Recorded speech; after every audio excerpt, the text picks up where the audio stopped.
Life will get hard. Pressure will come. People will disappoint you. Plans will break. The only question is this: will you break with it, or will you stay in control? This audiobook is not motivation. It is mental training. You will learn how to stay calm when chaos hits, focused when emotions rise, and disciplined when life tries to knock you off course. If you can control your mind when life gets hard, nothing can stop you. Listen carefully. This will change how you respond forever. Chapter 1. Accept that life will pressure you. Life is not designed to be comfortable. That's not a flaw in the system. That is the system. Pressure is not an accident. Pressure is not punishment. Pressure is the price of growth. You have a choice. You can keep asking, why is this happening to me? Or you can accept the truth, this is supposed to happen. That's the key. Most people suffer twice. First, from the pressure itself. Second, from resisting the fact that pressure exists. They want life to be easier. They want people to behave better. They want circumstances to cooperate. You don't need their permission. You don't need life's permission either. Pressure is not the enemy. Your reaction is. Read that again. Pressure is not the enemy. Your reaction is. The moment you accept this, something shifts. You stop feeling targeted. You stop feeling unlucky. You stop feeling weak. You realize pressure doesn't mean you're failing. Pressure means you're in the arena. Look at high performers, not what they say, what they expect. Elite athletes expect pain. They don't enter training hoping it will be easy. They enter training knowing it will hurt. Top entrepreneurs expect setbacks. They don't panic when plans break. They adjust. Special Forces soldiers don't pray for calm conditions. They train in chaos. They rehearse failure so it doesn't shock them later. That's the difference. It's not about avoiding pressure. It's about being prepared for it. You have a choice.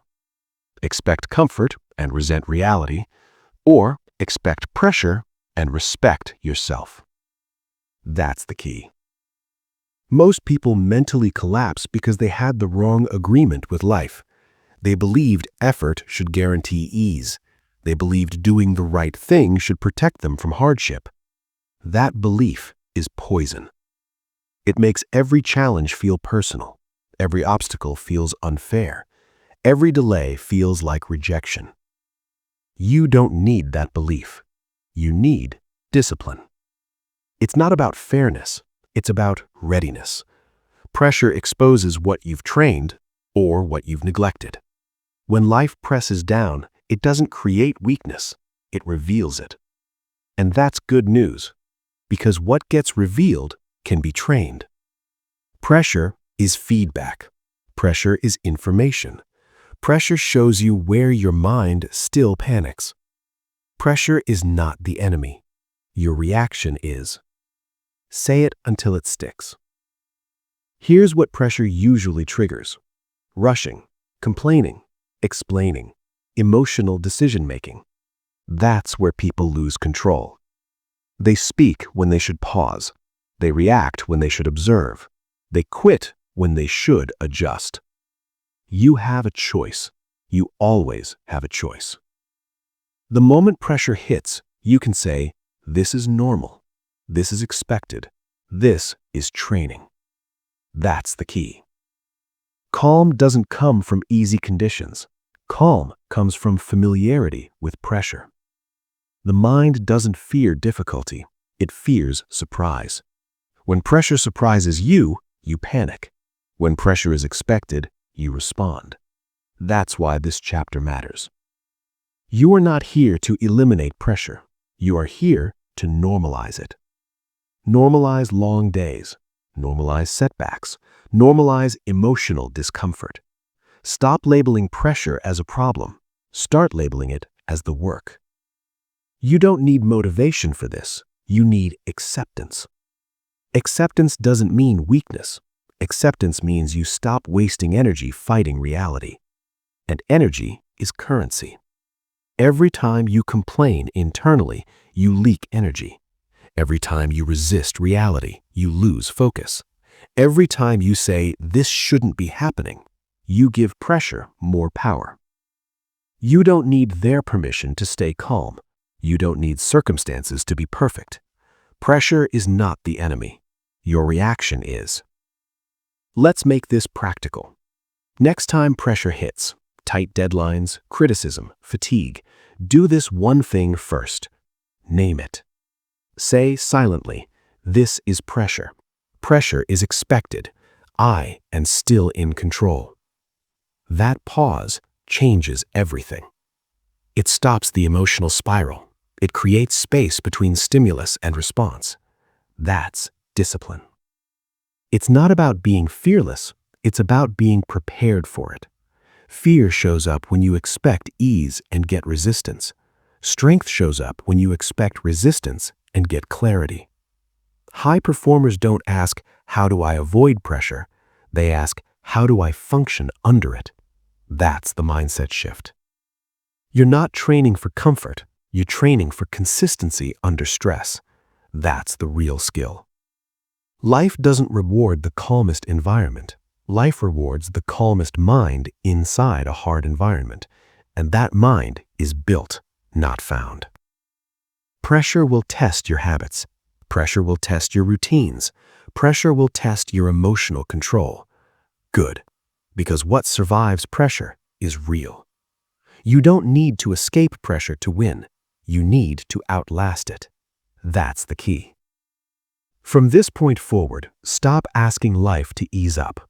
Ask yourself to level up. Say it clearly. Pressure is part of the path. Pressure sharpens me.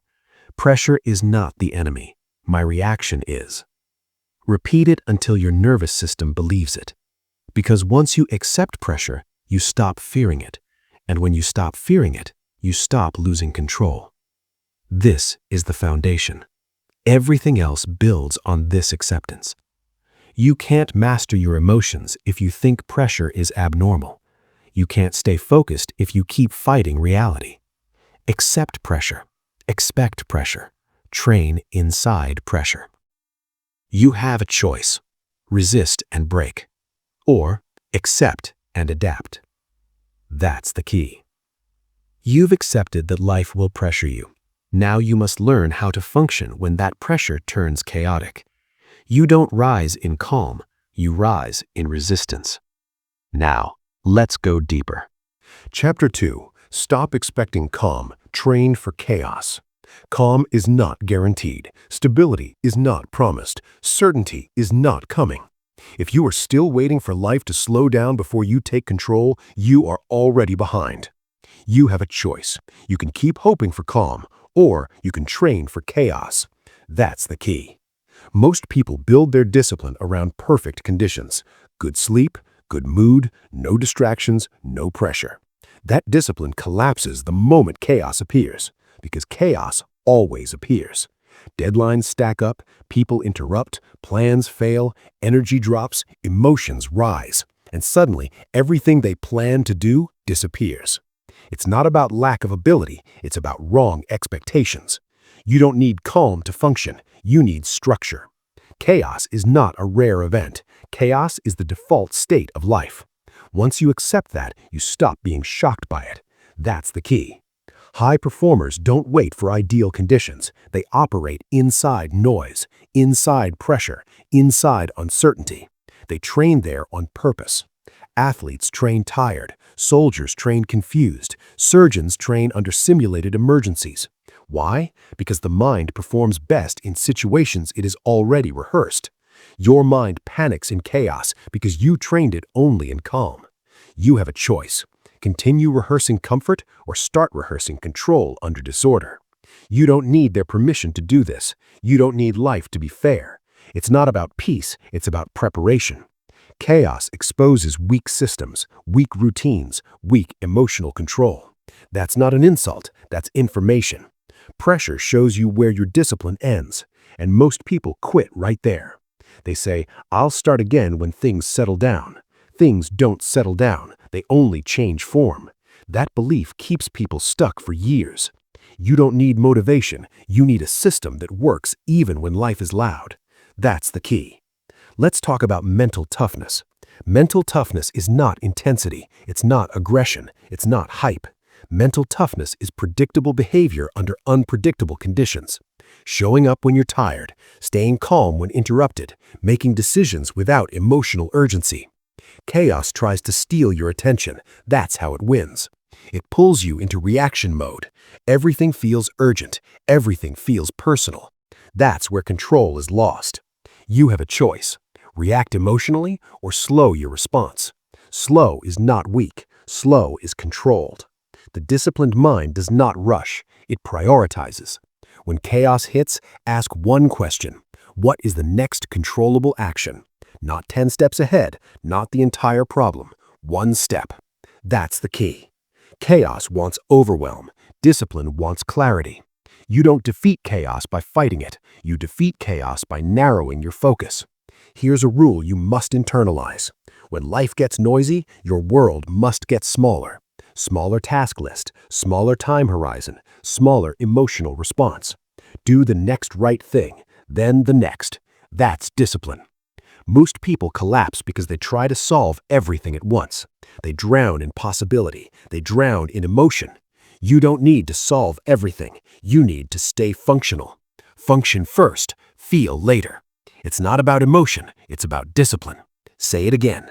It's not about how overwhelmed you feel. It's about what you do despite it. That's the key. Let's make this practical. Start training in mild chaos, not extreme, intentional. Work when you're slightly tired. Focus with distractions present. Stick to your routine on imperfect days. This builds tolerance. The mind adapts to what it repeatedly experiences. If you only work in perfect conditions, your mind becomes fragile. If you work in imperfect conditions, your mind becomes stable. You don't need their permission to be disciplined. You don't need silence. You don't need motivation. You need commitment. Chaos tests commitment faster than calm ever will. And here's the truth most people avoid. If chaos always knocks you off track, your system was never solid. That's not shame, that's feedback. Fix the system, not your mood. Build routines that survive interruption. Build habits that don't require emotional alignment. That's mental toughness. Mental toughness is boring, repetitive, unemotional, and extremely powerful. You have a choice. Build fragile habits that collapse under pressure, or build durable habits that operate under stress. That's the key. Stop expecting calm before action. Act, then let calm follow. Because calm is a byproduct, not a prerequisite. The disciplined mind does not ask, "Do I feel ready?" It asks, "What must be done now?" That question cuts through chaos. Remember this, life does not test you when you are ready. It tests you when you're already tired. That's intentional, so train there. Train your focus when things are messy. Train your patience when plans fail. Train your discipline when emotions are loud. This is how you become reliable. Reliable to yourself, reliable under pressure. And reliability is power. Chaos will keep coming. That won't change, but your response can. You don't need their permission to stay focused. You don't need conditions to cooperate. You have a choice. Expect calm and stay fragile, or train for chaos and stay in control. That's the key. You've learned to stop expecting calm. You've learned to train inside disorder. Now it's time to understand what really causes most people to lose control under pressure. It's not chaos, it's emotion. And if you don't master that, chaos will always win. Now, let's go deeper. Chapter 3. Emotions are signals, not commands. Your emotions are loud. They are fast. They feel urgent. But they are not in charge. That's where most people lose control. They feel something and they obey it. They feel anger and they speak. They feel fear and they stop. They feel frustration and they quit. You have a choice. follow the emotion or observe it. That's the key. Emotions are signals, not commands. They are information about what's happening inside you. They are not instructions about what you must do next. The disciplined mind understands this difference. The undisciplined mind does not.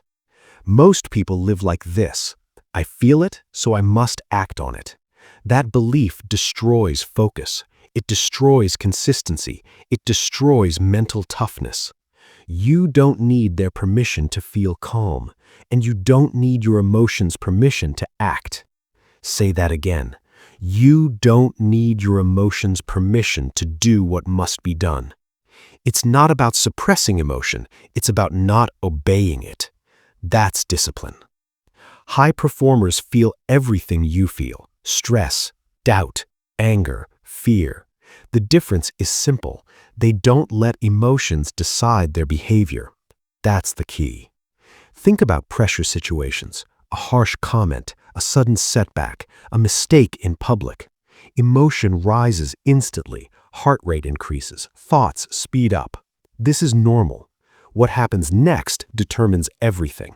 Most people react. They explain, they defend, they justify, they lash out.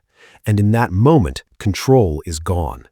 Pressure didn't defeat them, emotion did. Pressure is not the enemy, your reaction is. You have a choice: react emotionally or delay action until emotion passes. Emotions peak quickly, they fade quickly. If you don't feed them, they lose power. That's the key. Here's a rule you must internalize. Never make decisions at the emotional peak. Never. Not texts, not emails, not promises, not quitting, not confrontation. Wait. The disciplined mind waits. Waiting is not weakness. Waiting is strategy. Most damage is done in moments of emotional urgency. That one sentence you didn't need to send, that one decision made while angry, that one reaction made while tired. That's where people sabotage themselves. You don't need to be calm, you need to be delayed. Delay creates control. It's not about emotion, it's about discipline. Say it again. It's not about what you feel, it's about what you do despite it. That's the key. Let's talk about emotional labeling. When emotion hits, name it. Anger, fear, frustration, anxiety. Labeling creates distance. The moment you say, "This is anger," you are no longer fully inside it. You're observing it. Observation weakens emotion's grip. This is not theory. This is training. Say, "I feel pressure. I feel irritation. I feel doubt." Then pause. You have a choice. You don't need their permission to pause. You don't need the situation to change. Emotion wants speed. Discipline wants space. That's the key.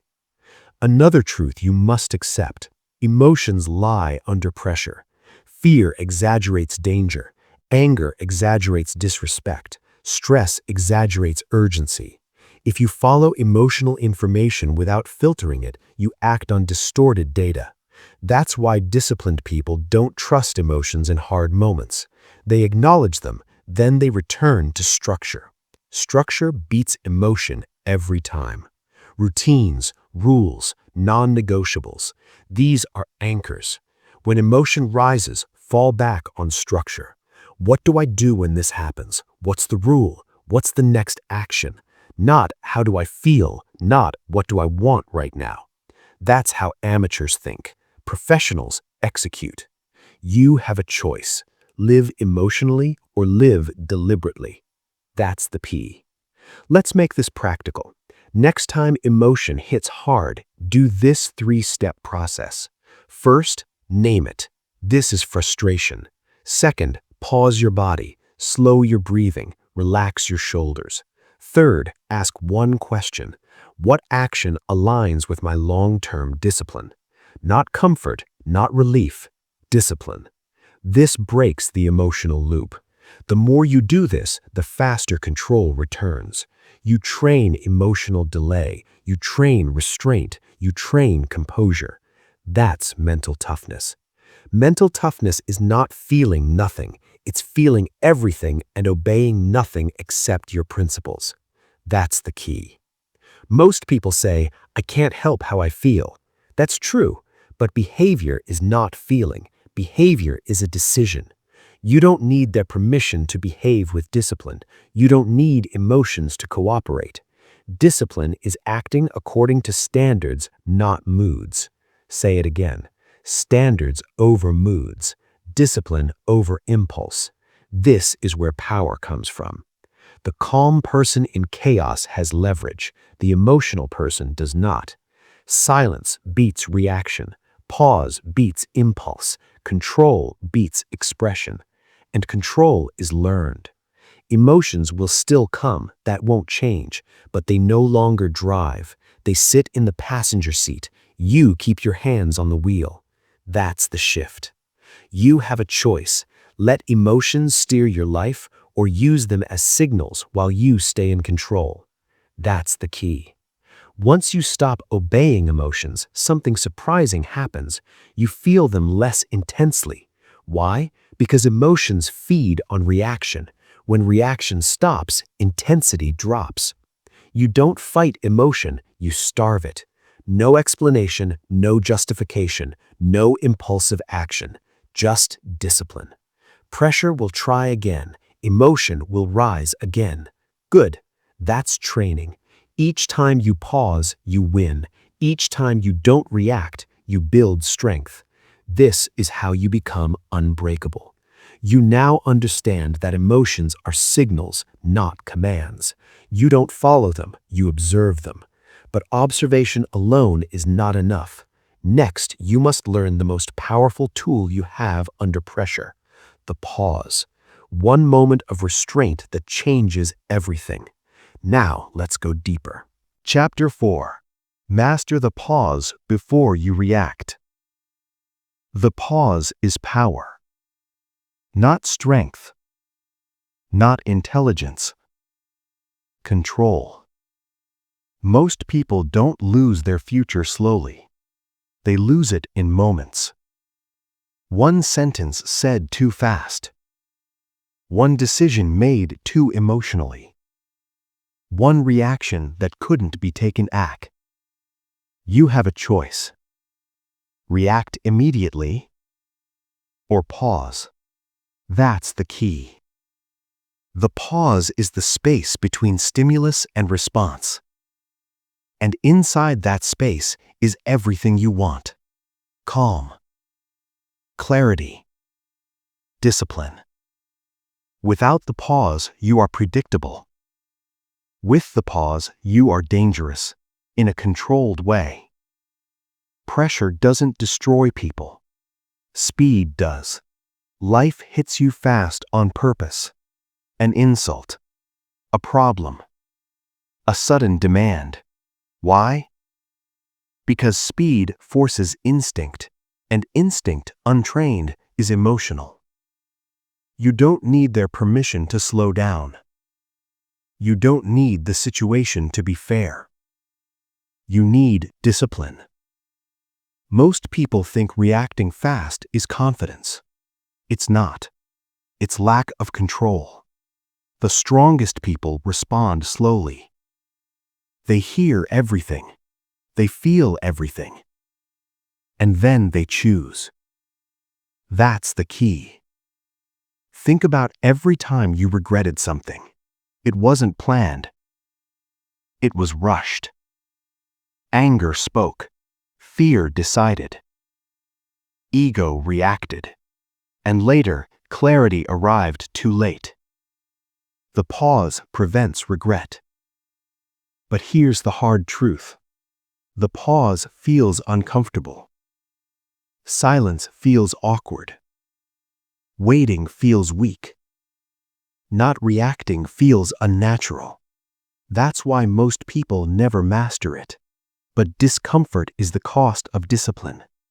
It's not about comfort. It's about control. Say it again. It's not about comfort. It's about discipline. The pause interrupts emotional momentum. Emotions want movement. They want expression. They want release. The pause starves them. When you don't react, emotion has nowhere to go. That's the key. Let's break this down. When pressure hits, your body reacts first. Heart rate up. Breathing shallow. Muscles tense. If you speak or act here, you lose. So your first discipline is physical. Pause your body before you pause your mind. Slow the breath. Relax the jaw. Drop the shoulders. This tells your nervous system we are not in danger. Control starts in the body. You have a choice. Let the body panic or command it to slow down. That's the key. Now the mind catches up. The mind wants to explain, defend, attack, justify. Don't follow it. Silence is not submission. Silence is strategy. You don't need their permission to stay quiet. You don't need to prove anything in the moment. Most power moves are invisible. The pause makes other people uncomfortable. That's not your problem. Your job is control. Here's something important. The person who pauses controls the frame. The emotional person is chasing relief. The paused person is choosing outcome. That's dominance. In negotiations, in conflict, in leadership, in life. The one who reacts loses leverage. That's the key. Let's talk about real situations. Someone disrespects you. Your instinct is to respond immediately. Pause. Not because you're afraid, but because you're disciplined. Let emotions settle. Let clarity arrive.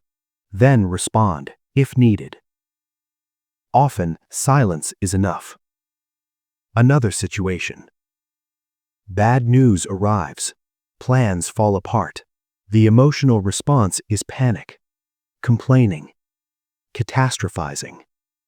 Pause. Nothing intelligent is decided in panic. Ask one question. What is the next controllable action? Not the entire solution. One step. That's discipline. You have a choice. React emotionally and scatter your energy. Or pause and narrow your focus. That's the key. The pause gives you access to principle. Without the pause, you act from feeling. With the pause, you act from standards. Standards don't change with mood. Emotions do. That's why disciplined people look calm. They're not calm. They're delayed. Delay is power. Say it again. Delay is power. Most people fear silence because they confuse it with weakness. It's the opposite. Silence means you're not controlled by urgency. You're not controlled by ego. You're not controlled by fear. You are controlled by choice. You don't need their permission to pause.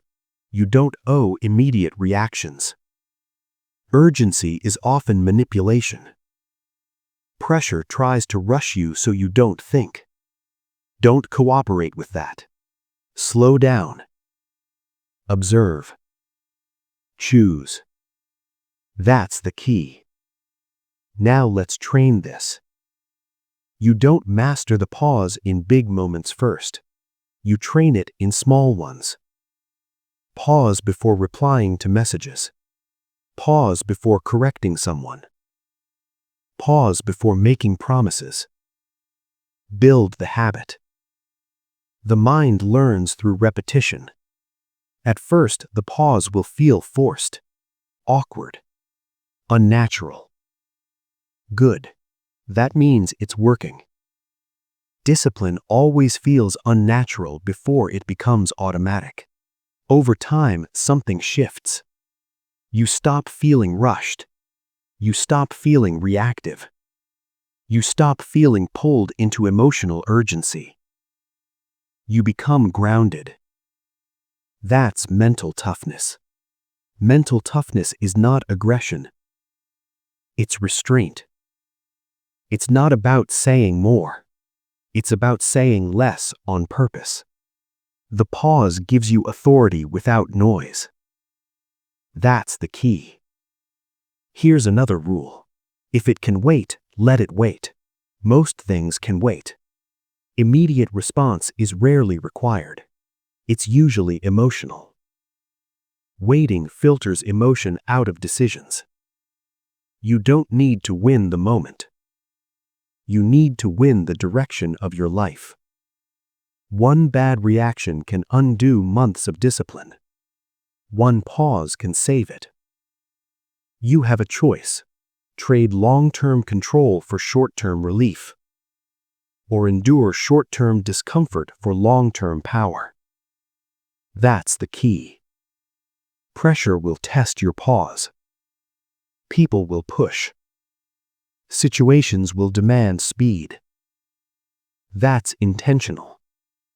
Life is asking, are you trained or are you reactive?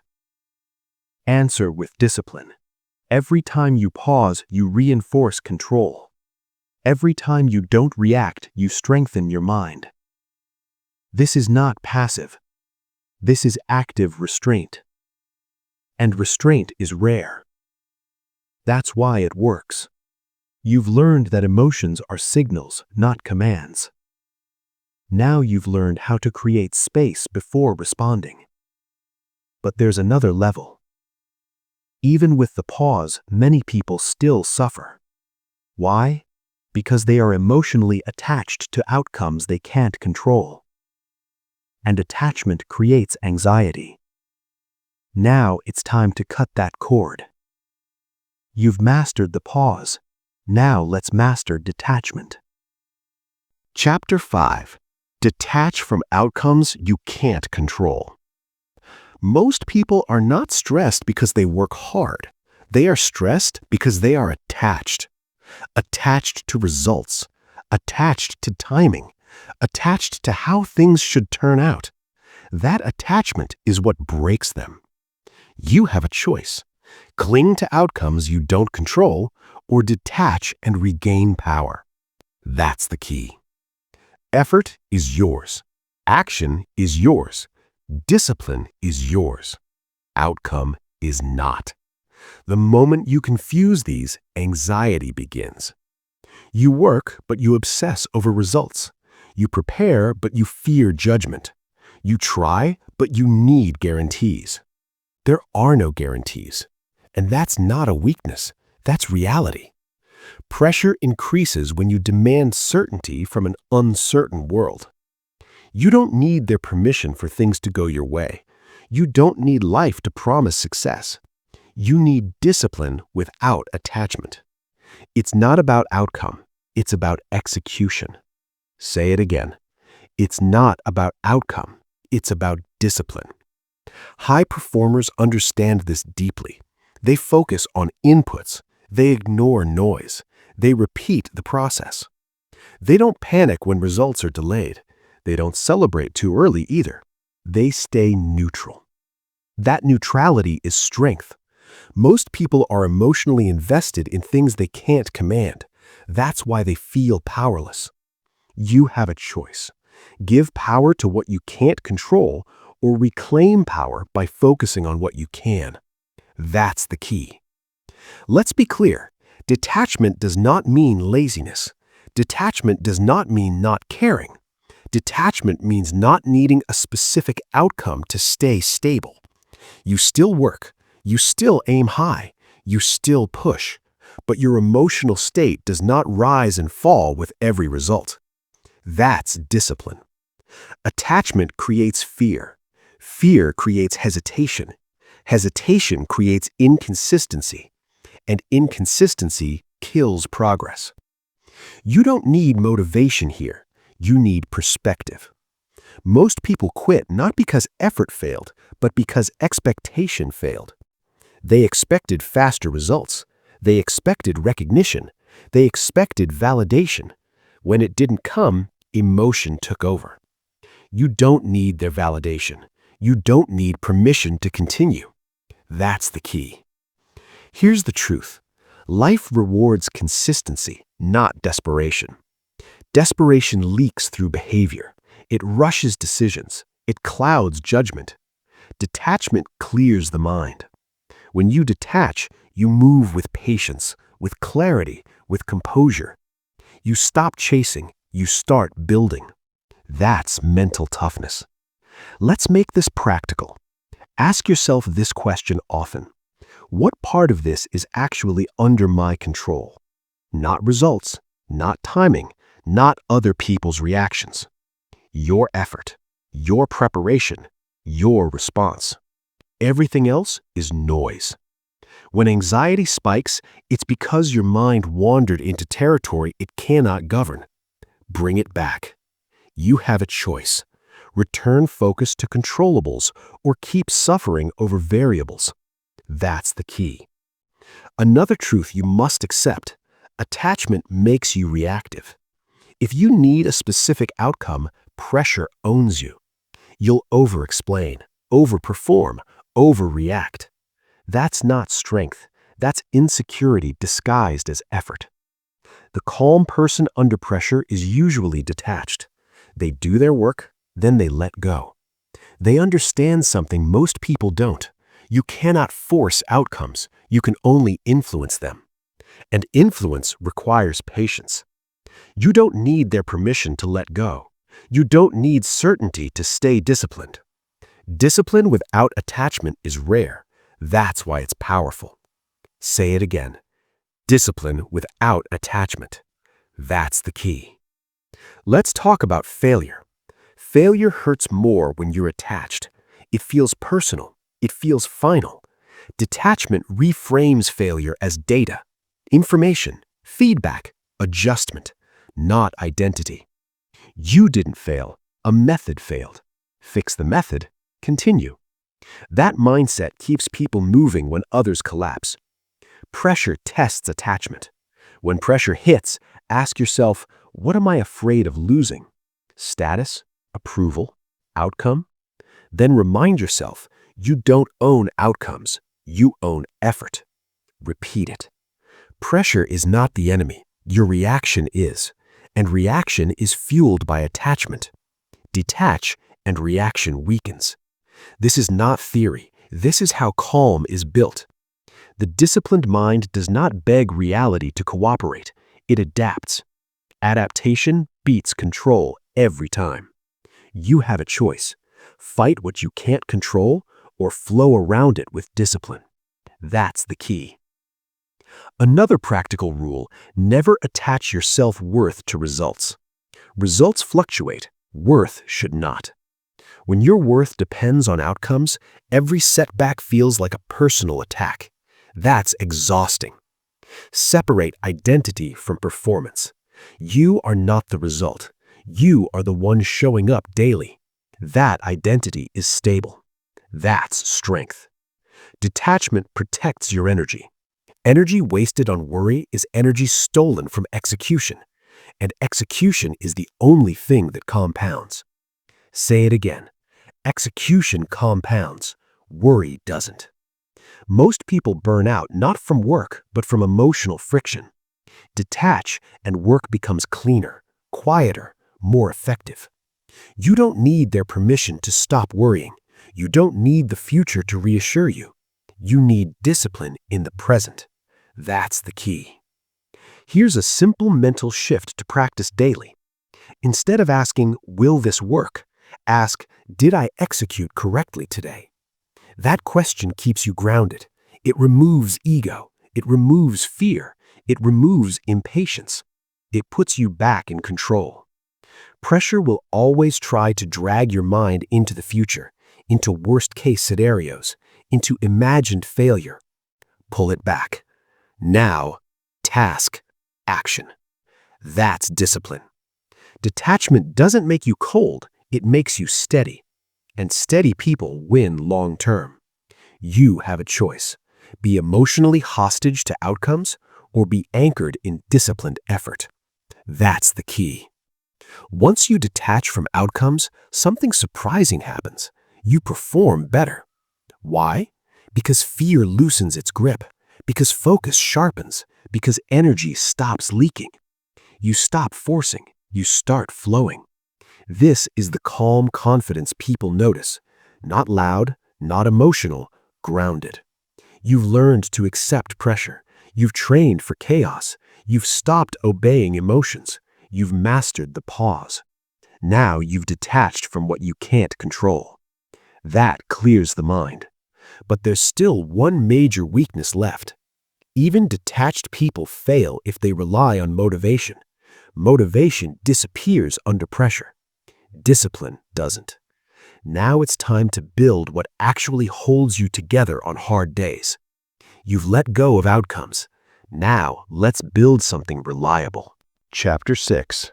Build discipline that works even when you're tired. Motivation is unreliable. Energy fluctuates. Mood changes.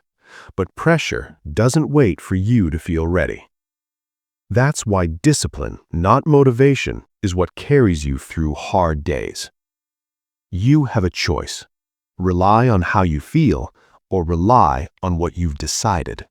That's the key. Most people build their lives around motivation. When they feel good, they act. When they don't, they stop. That system collapses the moment fatigue shows up. And fatigue always shows up. Long days, poor sleep, stress, repetition. That's not a setback. That's normal. You don't need their permission to feel tired. You don't need perfect energy. You need non-negotiables. It's not about intensity. It's about discipline. Say it again. It's not about intensity. It's about discipline. High performers don't ask, "Do I feel like it?" They ask, "What gets done regardless?" That question changes everything. Discipline that depends on mood is not discipline, it's preference. And preference disappears under pressure. You have a choice. Build habits that require emotion or build habits that survive exhaustion. That's the key. Let's be honest. Tired is when most people quit mentally. They become sloppy. They become reactive. They abandon structure. That's when discipline matters most. Fatigue lowers emotional tolerance. Small problems feel big. Minor stress feels overwhelming. If you don't have structure, emotion takes over. You don't need motivation here. You need defaults. Defaults are behaviors you perform automatically, without debate, without negotiation. This is how discipline becomes real. Think about brushing your teeth. You don't debate it. You don't wait for motivation. It's a default. Your discipline must work the same way. That's the key. Let's make this practical. Choose a small set of non-negotiables. Not 10, not everything. 3 to 5 actions that happen no matter what. Sleep schedule, training, work block, reflection. When tired, you don't add, you maintain. Maintenance is discipline. Most people try to push harder when tired. That fails. Smart discipline simplifies under fatigue. Reduce decisions, reduce options, reduce emotional involvement. Do what's already decided. You have a choice. Negotiate with fatigue or override it with structure. That's the key. Here's the truth most people avoid. If you can only be disciplined when you feel good, you are not disciplined. Discipline proves itself in exhaustion. That's where identity is built. Tired days count more than energetic ones. Anyone can perform when inspired. Few can perform when drained. Be one of the few. You don't need their permission to show up tired. You don't need to feel strong. You need to act according to standards. Standards don't change with sleep quality. That's the key. Let's talk about decision fatigue. Fatigue reduces willpower, so stop spending willpower. Automate your behavior. Same wake-up time, same routine, same work window. Predictability is power. When life is unpredictable, your habits must not be. The disciplined mind removes choice from important actions. No debate, no delay, no emotion, just execution. That's mental toughness. Mental toughness is boring, repetitive, unemotional, and extremely effective. Say it again. Boring discipline beats emotional effort. Fatigue exposes the truth. When tired, you see what is real. Real habits stay, fake habits disappear. Use tired days as tests. Ask what still gets done when I'm exhausted. That's your real discipline. Everything else was optional. You have a choice. Build around comfort or build around reality. That's the key. Another rule: lower the bar, don't break it. On hard days, reduce intensity, but never reduce consistency. Walk instead of run. Write 1 page instead of 10. Show up, even briefly. Showing up keeps the identity intact. Breaking consistency damages trust with yourself, and self-trust is everything. You don't need their permission to do less. You need discipline to do something. That's the key. Let's address excuses. Fatigue loves excuses. I'll do it tomorrow. I deserve a break. I'm not at my best. Some breaks are necessary. Most excuses are emotional. Discipline knows the difference. Rest is planned. Quitting is emotional. Plan rest. Don't justify avoidance. That's control. Here's a powerful shift. Stop asking, "How do I feel?" Start asking, "What is required?" That question cuts through fatigue. It puts you back in command. You are not your energy level. You are your standards. Standards don't need motivation. They need obedience. That's the key. Fatigue will try to convince you that this moment defines you. It doesn't. What defines you is what you do anyway. One disciplined action while tired builds more strength than 10 actions while inspired. This is how resilience is built. Day by day, repetition by repetition. No drama, no hype, just discipline. You've accepted pressure. You've trained for chaos. You've stopped obeying emotion. You've mastered the pause. You've detached from outcomes. Now you've built discipline that survives exhaustion. This makes you dangerous, in the best way. But there is still one mistake that drains power faster than fatigue: talking too much, explaining, reacting verbally under pressure. Silence changes everything. You've built internal discipline. Now it's time to control your external behavior. Chapter 7. Silence is a weapon under pressure. Most people talk themselves out of power. They explain too much. They defend too fast. They react verbally before they think. And under pressure, words become liabilities. You have a choice. Fill the silence or use it. That's the key. Silence is not weakness. Silence is control. The undisciplined mind speaks to relieve emotion. The disciplined mind stays quiet to preserve power. Pressure exposes this difference immediately. When people feel threatened, they talk. When they feel insecure, they explain. When they feel emotional, they justify. That's how leverage is lost. You don't need their permission to stay silent. You don't owe anyone instant explanations. Silence buys you time. Time buys you clarity. Clarity buys you control. That's the key. Look at any high-pressure environment: negotiations, leadership rooms, Conflict situations. Who has the power? Usually the person who speaks last, or not at all. They are not rushed. They are not reactive. They are observing. Observation beats reaction every time. Most people fear silence because they confuse it with submission. It's the opposite. Silence says, I'm not controlled by urgency. Silence says, I choose my words. Silence says, I don't need approval. That's authority. You have a choice. Speak to feel better or stay silent to stay in control. That's the key. Let's talk about emotional leakage.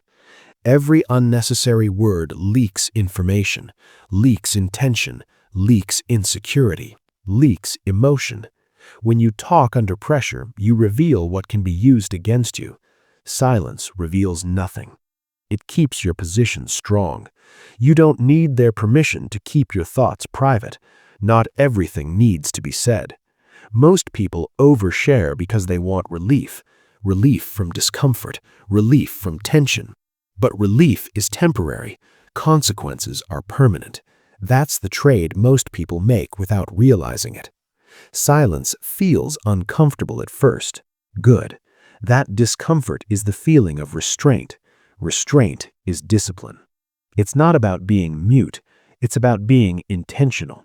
Speak when it adds value. Stay silent when it doesn't. That's the key. Let's be clear. Silence is not avoidance. Silence is not fear. Silence is a pause extended into presence. You are there. You are listening. You are aware. You're just not reacting emotionally. That's strength.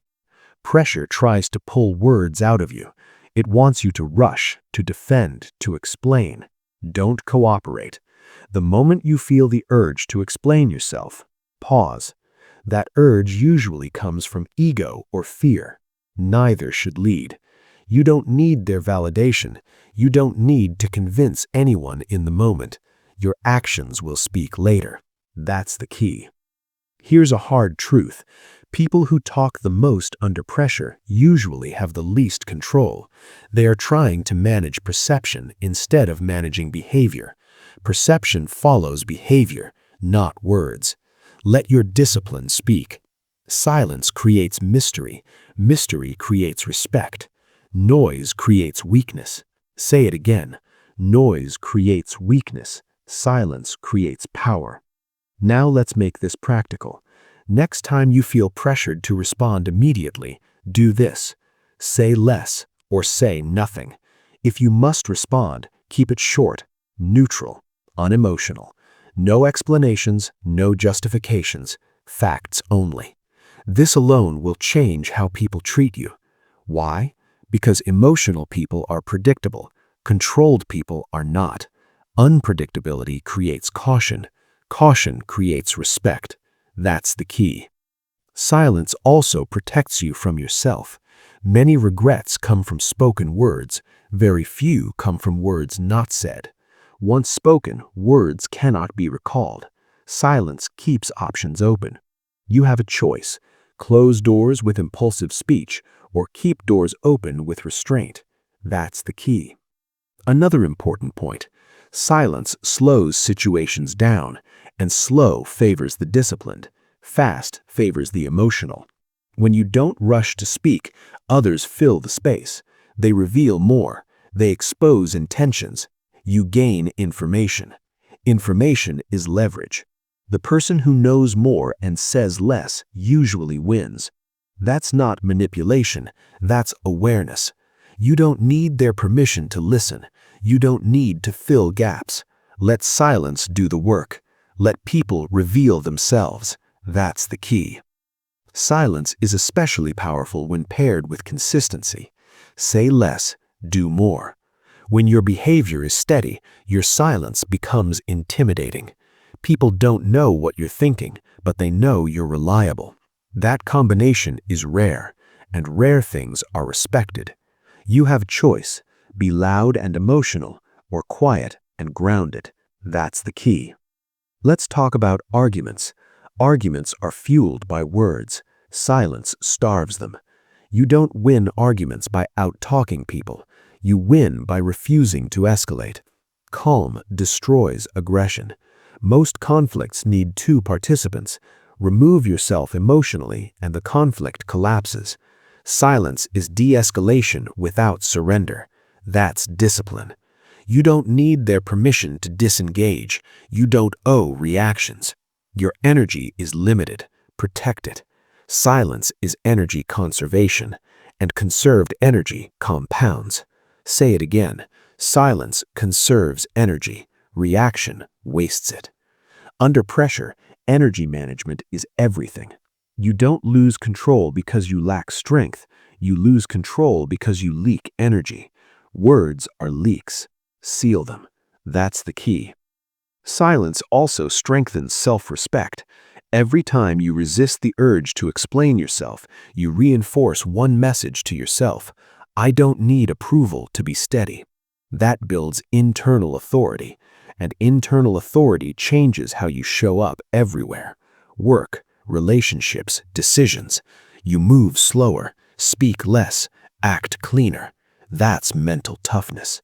Mental toughness is not loud confidence, it's quiet certainty. Now here's an important balance. Silence does not mean avoidance of responsibility. When action is required, act. When accountability is required, own it. But don't decorate responsibility with emotion. Clean actions, clean words. That's discipline. You have a choice. React emotionally and explain yourself, or act decisively and let silence speak. That's the key. Pressure will test your silence. People will provoke. Situations will push. That's intentional. Life is asking, can you hold your composure when it matters? Answer with restraint. Every time you stay silent under pressure, you gain something: control, clarity, confidence, and others feel it. They may not understand it, but they respect it, because control is felt. You've built discipline that works when you're tired. Now you've learned to protect that discipline with silence. This makes you efficient, unreactive, grounded. But silence alone is not enough. You also need daily training to keep your mind sharp. Mental strength fades if it's not reinforced. So now it's time to talk about repetition. Not motivation, not insight. Daily mental training. You've learned to be quiet under pressure. Now let's make your mind strong by default. Chapter 8. Train your mind daily like a muscle. Mental strength is not a breakthrough. It's not an insight. It's not a moment. It's a routine. The mind does not become strong because you understand something once.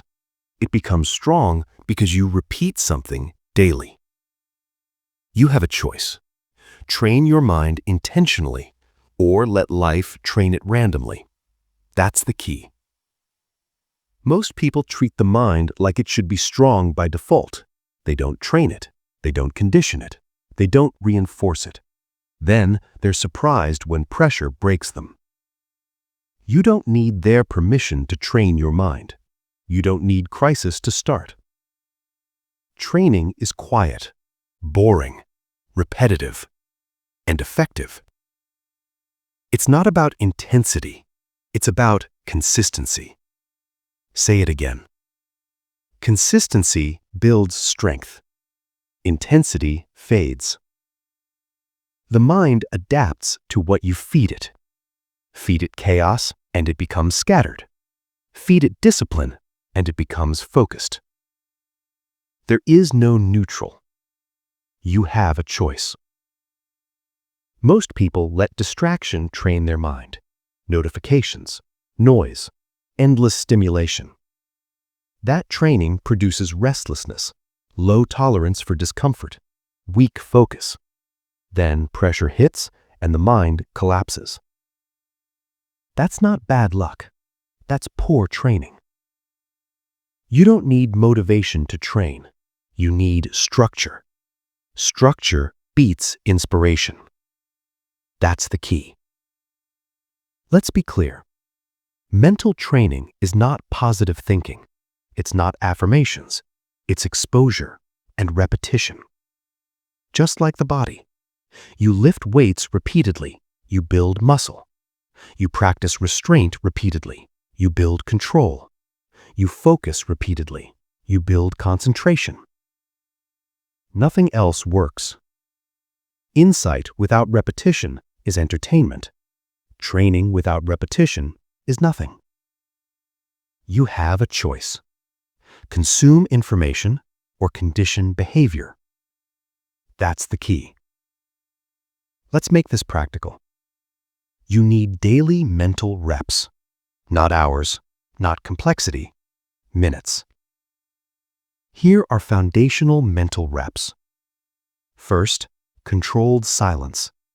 Spend time daily without stimulation. No phone, no music, no input. Just you and your thoughts. This builds tolerance for boredom. Boredom builds focus. Second, delayed response. Practice not reacting immediately. Pause before replies.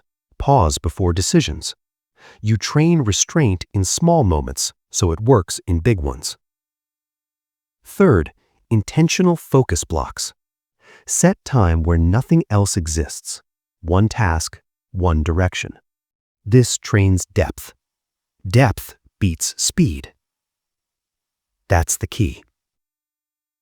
Most people avoid this training because it's uncomfortable. Discomfort is the stimulus. No discomfort, no adaptation. Your mind grows by resisting impulse. Impulse wants comfort. Discipline wants growth. You have a choice. Feed impulse or train discipline. That's the key. Another mental rep, repetition of principles. Repeat the same ideas daily. Pressure is not the enemy. Your reaction is. Emotions are signals, not commands. Pause before you react. Detach from outcomes. Execute without attachment. Repetition hardwires identity. You don't rise to insight. You fall to training. Say it again. You fall to training. That's why repetition matters. The mind defaults to what it has practiced the most. Practice distraction, you get distraction. Practice control, you get control. You don't need their permission to train boringly. You don't need novelty. You need reinforcement. Let's talk about attention. Attention is the muscle everyone neglects. Short attention leads to emotional fragility.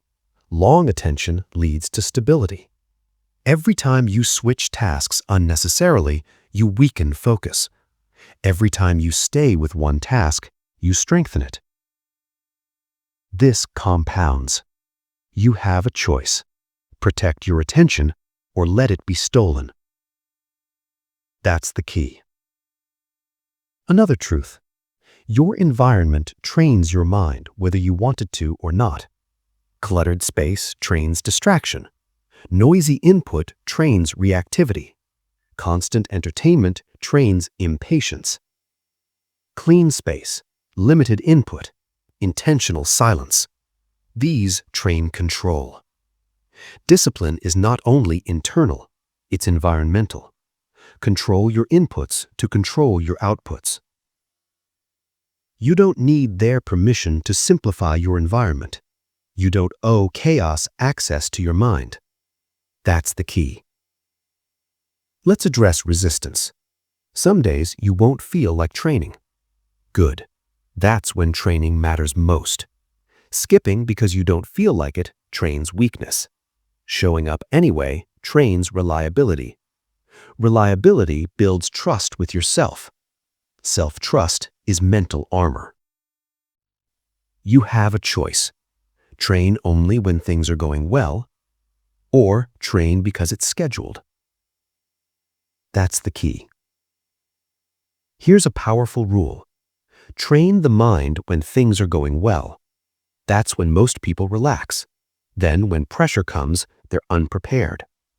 Training during calm builds capacity for chaos. This is how you stay ahead. Don't wait for crisis to sharpen discipline. Sharpen it daily.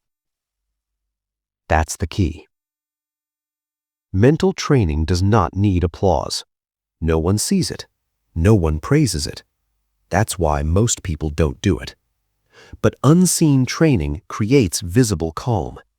People notice when you don't panic, when you don't rush, when you don't react. They feel it.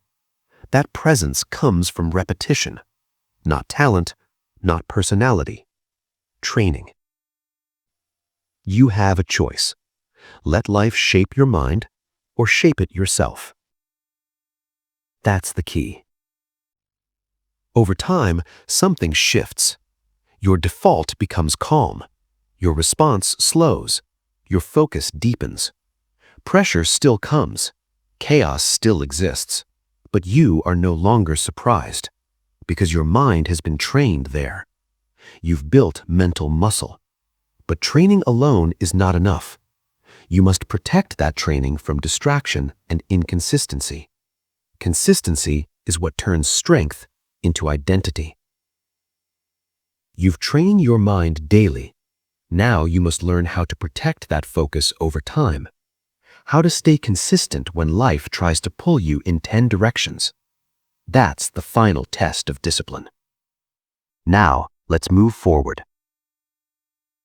Chapter 9. Stay consistent when life tries to distract you. Discipline is not tested when life is quiet. It's tested when life gets loud. Notifications, requests, opportunities, problems. Distraction is constant. You have a choice: chase everything or protect what matters. That's the key. Most people lose progress not because they fail, but because they drift. They don't quit, they get distracted. One missed day becomes two. Two becomes a week. Then momentum is gone. Distraction doesn't announce itself as danger. It arrives disguised as urgency. That's why it works. You don't need their permission to say no. You don't need to respond to everything. Attention is your most valuable resource, and whatever gets your attention trains your life. You have a choice: spend attention intentionally or leak it everywhere. That's the key. Consistency is boring, predictable, uncelebrated. That's why it beats talent. Talent jumps, consistency compounds. Most people chase intensity. They want breakthroughs. They want big moves. But progress comes from showing up when nothing feels exciting. That's discipline.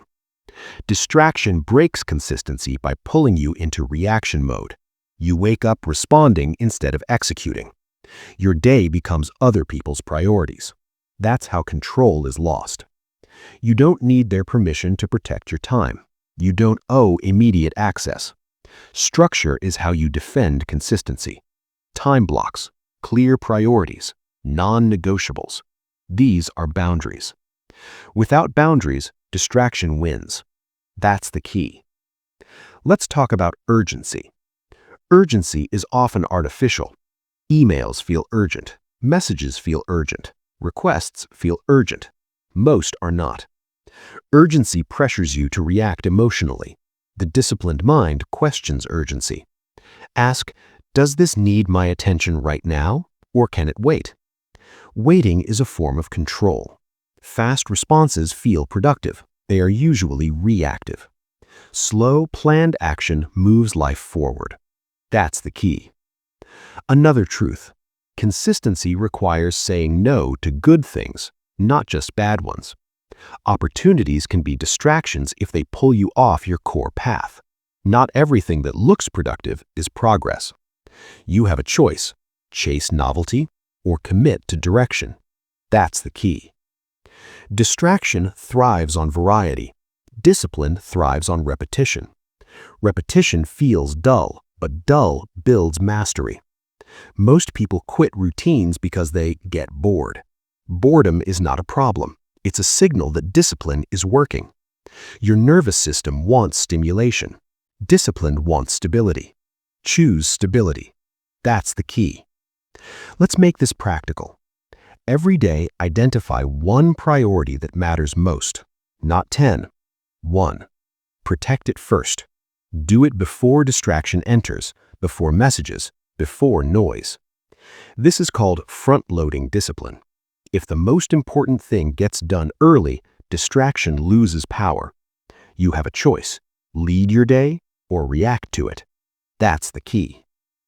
Another rule: finish what you start. Distraction loves unfinished tasks. They clutter the mind. They drain focus. Completion creates clarity.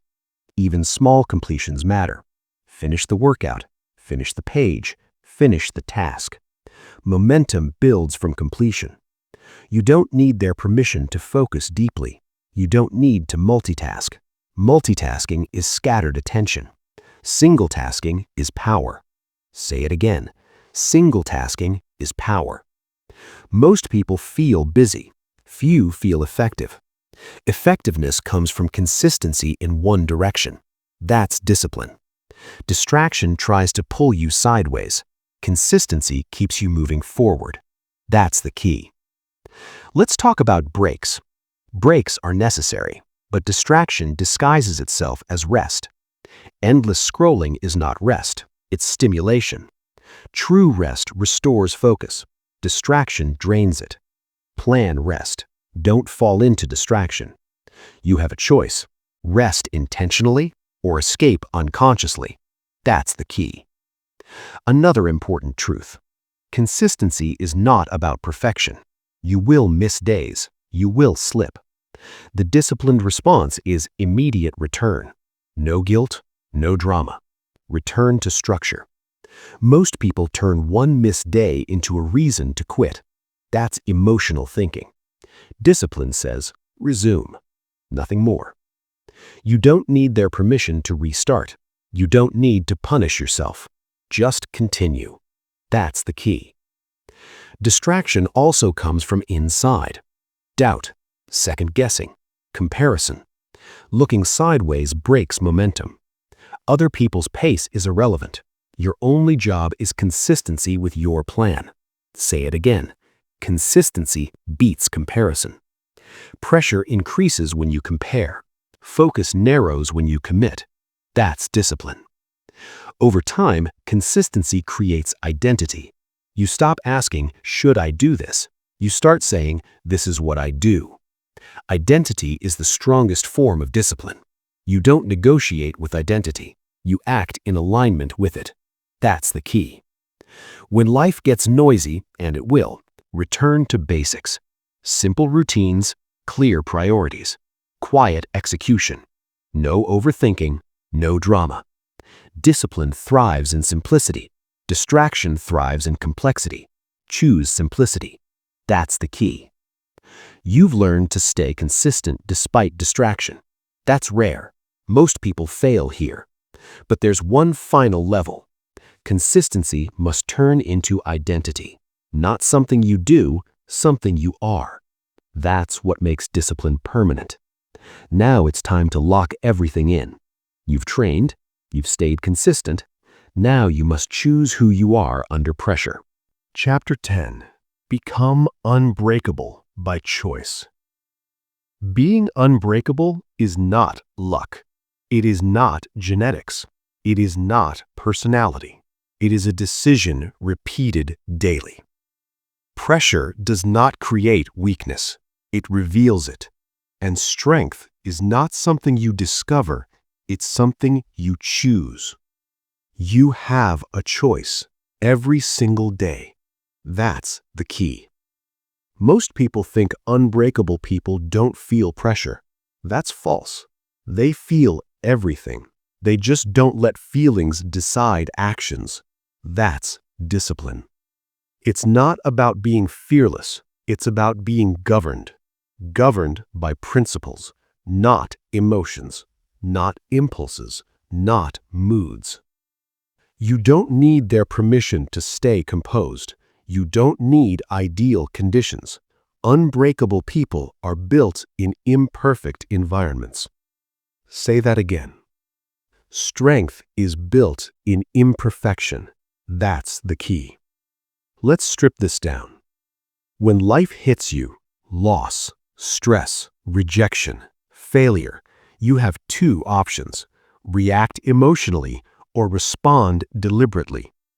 Reaction feels natural. Response is trained. You have trained yourself throughout this book to respond. That's what makes you unbreakable. Pressure will still exist. Chaos will still knock, but your center stays stable.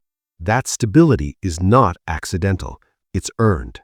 You have a choice. Most people give their power away the moment something goes wrong. They say, I can't focus because of this. I can't stay calm because of that. I'll start again when things improve. That is weakness disguised as logic. Unbreakable people don't wait. They adapt. That's the key. Unbreakable does not mean rigid. It means rooted. You bend without breaking. You adjust without collapsing. You don't panic when plans change. You don't spiral when emotions rise. You acknowledge the feeling, then you return to the task. Emotions are signals, not commands. Say it again. Emotions are signals, not commands. That's the key. Most people are controlled by how they feel in the moment. Unbreakable people are controlled by who they decided to become. Identity beats emotion. If you see yourself as disciplined, you act disciplined even when you don't feel like it. You don't negotiate with your standards, you live them. You don't need their permission to hold yourself to a higher level. That's the key. Let's talk about pain. Pain is unavoidable. Mental suffering is optional. Suffering comes from resistance, from arguing with reality, from wishing things were different. Unbreakable people accept reality quickly. Acceptance is not weakness, it's efficiency. You don't waste energy fighting what already exists. You focus on response. That's discipline. That's strength. That's the key. Another truth. Unbreakable people are not loud. They don't announce struggle. They don't seek validation. They move quietly. They absorb pressure silently. Silence protects strength. The more you talk about your struggles, the more power they get. The more you execute quietly, the stronger you become.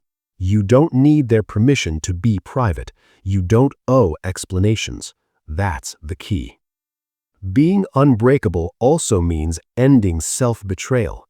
Every time you say you'll do something and don't, you weaken trust with yourself. Every time you keep your word, you reinforce strength.